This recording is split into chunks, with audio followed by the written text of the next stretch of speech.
السلام علیکم ناظرین، آپ دیکھتے ہیں ہم ہمیشہ سوشل ایشوز کے حوالے سے بات کرتے ہیں۔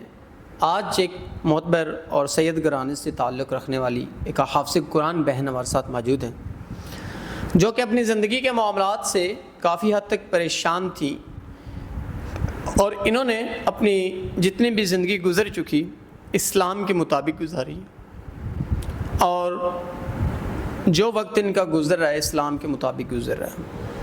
تو کافی معاملات زندگی ہیں جن کی وجہ سے یہ پریشان ہیں، تو آئیے ان سے جانتے ہیں۔ السلام علیکم۔ وعلیکم السلام۔ اچھا بہن، مجھے بتائیے گا زندگی کے کیا مسئلے مسائل، کیا معاملات ہیں؟ آپ ہمارے لیے بڑا سید گھرانہ، بڑا محتبر گھرانہ ہے، ہم احترام کرتے ہیں، جی بڑا عقیدت و احترام والا گھرانہ ہے، تو ہم آپ کی رسپیکٹ کرتے ہیں۔ تو آپ مجھے بتائیے گا زندگی کے ایسے کیسے معاملات تھے جنہوں نے آپ کو مجبور کر دیا؟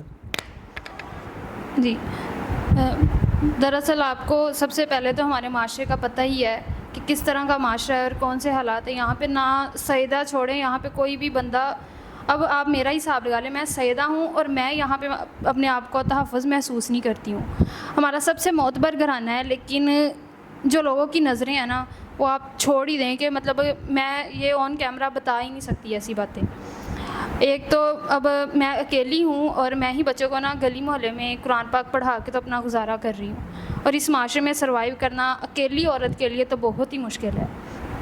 میرا بس یہ ہے کہ ایک تو ہمارے نا گھر کے حالات اتنے کوئی ٹھیک نہیں ہیں کہ ہم مطلب 2 وقت کی روٹی بہت سکون سے کھا سکیں۔ تو شادی، اب میری عمر جو ہے وہ شادی کی ہو چکی ہے، بس میرا یہی ہے کہ کوئی نا عزت دار گھرانے کا آدمی ہو جو شادی کر لے، اور تاکہ آپ کو تو پتہ ہے ہر کوئی بھی نہیں ہے ایسا شخص کہ جو آپ کو باعزت رکھنا چاہے، یہ صرف نکاح کے ہو کے تو تبھی یہ ہو سکتا ہے۔ جب آپ نے ہمیں پہلے آف کیمرہ بتایا آپ کے قرض کے جو معاملات تھے وہ کیا ہیں؟ باپ میرا ہے نہیں ہے۔ بہن آپ مجھے بتائیے گا جو قرض کے حوالے سے آپ نے ہمیں آف کیمرہ بتایا وہ کیا معاملات ہیں؟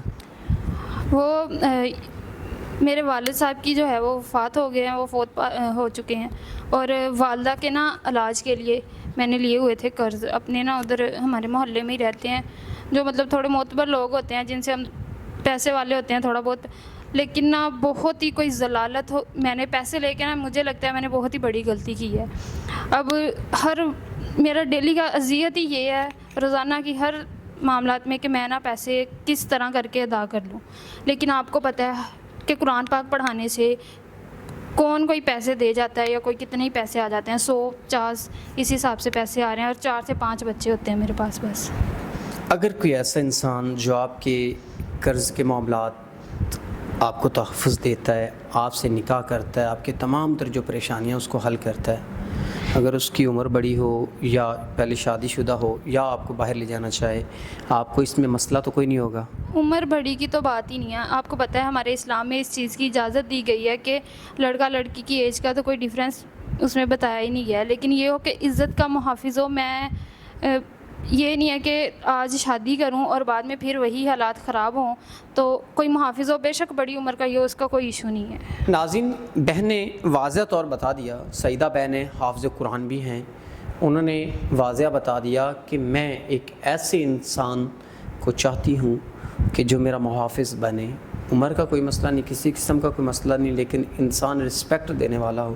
تو ہم امید کرتے ہیں کوئی ایسا انسان جو ان کو رسپیکٹ دے اور ان کا محافظ بنے، تو وہ ضرور ان کے ساتھ نکاح کرے۔ تو اسی کے ساتھ اپنے میزبان نواب احمد کو دیجیے گا اجازت۔ خدا حافظ۔